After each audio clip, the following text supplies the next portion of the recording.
যাই হোক,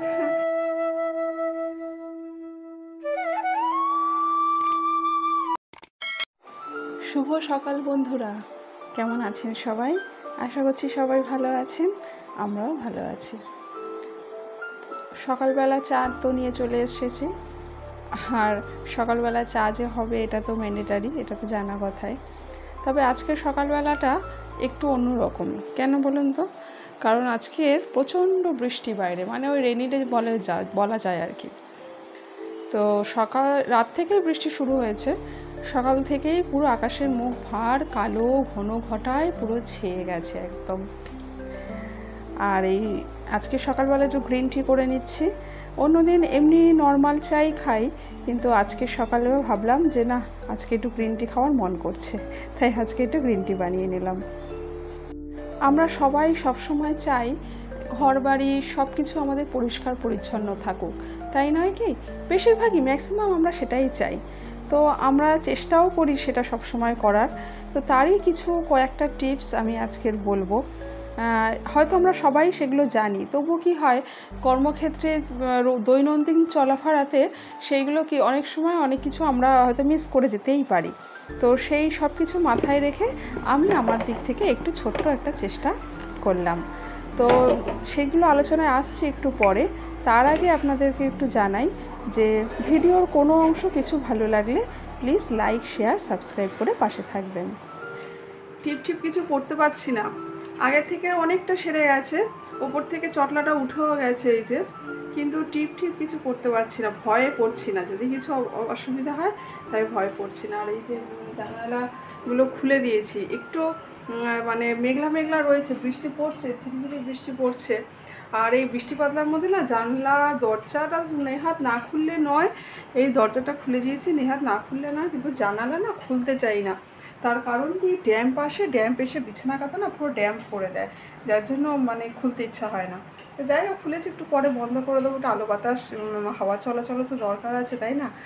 তো আর এই গাদা কাচাকুচি হয়েছে, সেগুলো কোথায় মেলবো কি করব সেটা বুঝে পাচ্ছি না। মানে এত মেঘলা ওয়েদার আর বৃষ্টি পড়ছে, তো কোথায় মেলবো? তারপরে ছাদের যে শেডটা, সেই শেডেও মেলেছি, কিন্তু মেললে কি হয়েছে, মানে ওখানের কত জামা কাপড় ধরে, তাই না? তো যাই হোক, ওখানেই মেলে দিয়েছি, মানে আর কেউ না ভেজা ড্যাম হয়ে যায়। তো আমি কি করি, ওই যে কমফর্ট আছে, কমফর্টটা দিয়ে দিই। কমফর্ট দিলে তুলনামূলক একটু কম হয়, তাতেও হয় যে না তা নয়। তো সেই আর কি টপিকটা নিয়ে আলোচনা করব, সেটা হচ্ছে কাজ করতে করতে কিভাবে রান্নাঘর পরিষ্কার করা যায়। সত্যি বন্ধুরা, যদি আমরা রান্না হওয়ার পরে যদি আমরা সঙ্গে সঙ্গে পরিষ্কারটা করে নিই না, তাহলে দেখবে অনেকটা কিন্তু পরিষ্কার থাকে আর তাড়াতাড়ি পরিষ্কার হয়ে যায়। আর যদি আমরা মনে করি করব, তাহলে কিন্তু অনেকটা মানে দেরি হয়ে যায়, বা পরিষ্কারও অনেকটা অসুবিধা হয়।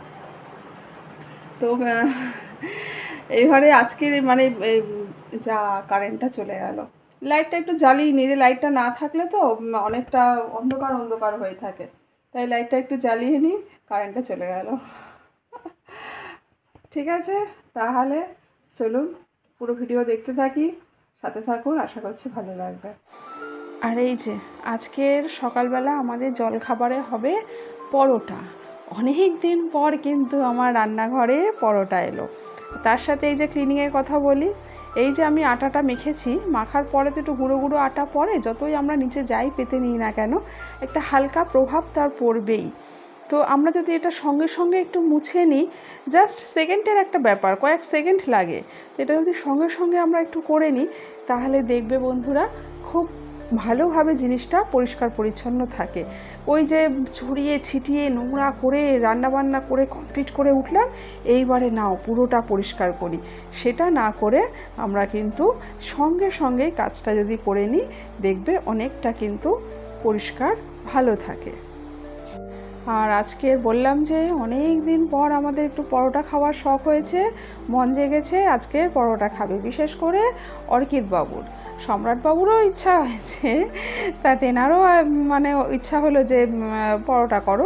প্রথমে ছেলে বললো যে মা আজকে লুচি করো, তা ওর বাবা বলছে যে লুচি তো বড্ড বেশি তেল হয়ে যাবে, আর প্রায় সময় মাঝে মধ্যে লুচি খাওয়া হয়, কিন্তু পরোটাটা খুব একটা আমাদের হয় না, বলতে গেলে হয়ই না। তো ওই জন্য বাবা বললো যে আজকে একটু পরোটা করো, পরোটার সাথে সাদা আলুর তরকারিটা, লুচির সাথে সাদা আলুর তরকারিটা না জমে যায়, পরোটার সাথেও কিন্তু মন্দ লাগে না, দারুণ খেতে লাগে। তো অগত্যা যেরকম ভাবা তেমনই কাজ, হুকুম বলে কথা, বাবা ছেলের দুজনের হুকুম, আমি কি করে তা খণ্ডাই, আমার ঘাড়ে কটা মাথা।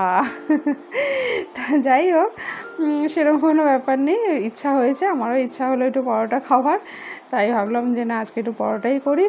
তো পরোটার শেপগুলো কিন্তু খুব সুন্দর হয়েছিল, ভাজাটাও খুব ভালো হয়েছিল। দেখবে একটা জিনিস, পরোটা যদি ভাজাটা বেশ তেল, হালকা তেল হোক আর বেশি তেলই হোক, মানে মিডিয়াম তেলই আমরা দিই, বেশিও না আবার কমও না, কমের উপরেই চেষ্টা করি। তো তেল দিয়ে ভাজাটা যদি বেশ একটু লালচে লালচে একটু সুন্দর একটা ভাজা হয়, তাহলে কিন্তু পরোটাটা খেতে দারুণ লাগে, মনে হয় যেন খালি খালি খেয়ে নিই এক আধটা, তাই নয় কি? এবার যদি ওই একটু কাঁচা কাঁচা না, আমার না ভালো লাগে না, তারপর বেশি পুড়ে গেলেও ভালো লাগে না, বেশি একটু লালচে লালচে একটু পোড়া পোড়া লালচে লালচে যে ভাবটা আসে, ওইটাতে তো ব্যাপক লাগে, দারুণ খেতে লাগে। আর যেহেতু আমরা সবাই একটু হেলথ কনসিয়াস, তাই চেষ্টা করি সবসময় অল্প তেল মশলার উপরেই রান্নাটা করতে, তার মধ্যে যতটা সুস্বাদু হয়।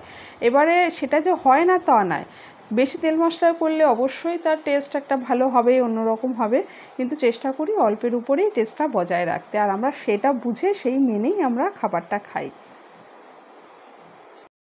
এই প্রসঙ্গে আরেকটি কথা বলি, অনেক সময় আমাদের হয় না, খাওয়া দাওয়া করলাম, হয়তো একটা গ্লাস বা একটা প্লেট, হয়তো সেটা হয়তো আমাদের মানে পরে ধোবো, যারা নিজেরাই আমরা সব কাজ করি, মনে হয় কি যে পরে ধোবো, রেখে দিই।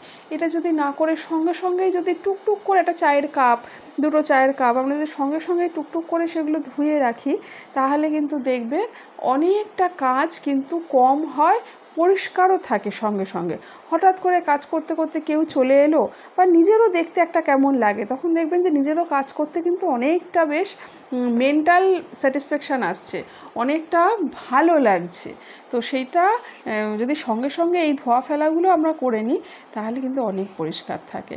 আর এই যে আমার এইদিকে পরোটা করা হয়ে গেল, তারপরে আমি কি করলাম, মেঝেটা তো একটু আবার ওরকম একটু ধুলো ধুলো হয়, সেইগুলো মুছে নিলাম, গ্যাসের চারিদিকটা যতটা সম্ভব গ্যাসের চারিদিকটা মুছে নিলাম। এতে কি হয়, মানে ইনস্ট্যান্ট কিন্তু একটা পরিষ্কার পরিচ্ছন্ন থাকে। তারপর তো রান্নাবান্না করার পরে লাস্টে আমরা ধোয়া মোছা করবই, কিন্তু তখন অত খাটনি হয় না, আর ওই রকম মানে একটা বিচ্ছিরি একটা নোংরাও হয়ে যায় না, অনেক পরিষ্কারের উপরে কাজকর্মগুলো করা যায়। আর আমার তো এদিকে পরোটা হয়ে গেছে, এইবারে খাওয়ার পালা, সাজিয়ে গুজিয়ে দিয়ে দিচ্ছি।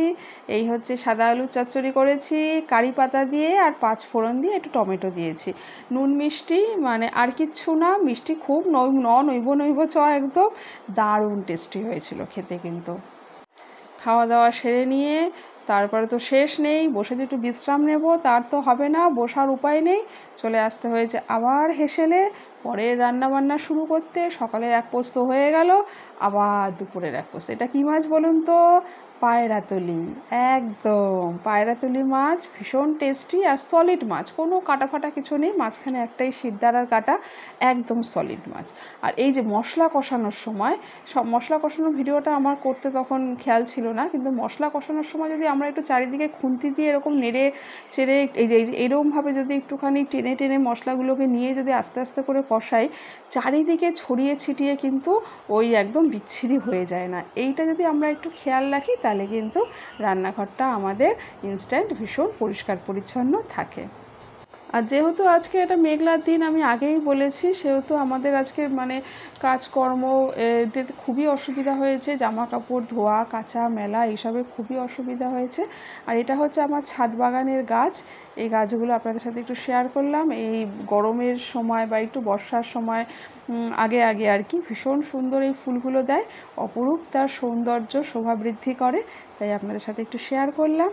তাহলে আজকের ভিডিও এরই সাথে সাথে শেষ করছি, আবার দেখা হবে নেক্সট ভিডিওর সাথে। ততদিন ভালো থাকবেন, সুস্থ থাকবেন, আবারও দেখা হবে নেক্সট ভিডিওতে। আর হ্যাঁ, যেতে যেতে একটা কথা বলি, একটু কিছু যদি ভালো লাগে প্লিজ লাইক শেয়ার সাবস্ক্রাইব করে আমার পাশে থাকবেন, আর বেল বাটনটা অবশ্যই প্রেস করবেন, তাহলে সব রকম নোটিফিকেশান পেয়ে যাবেন। এই কঠিন জার্নিতে আমাকে এগিয়ে যেতে একটু সাহায্য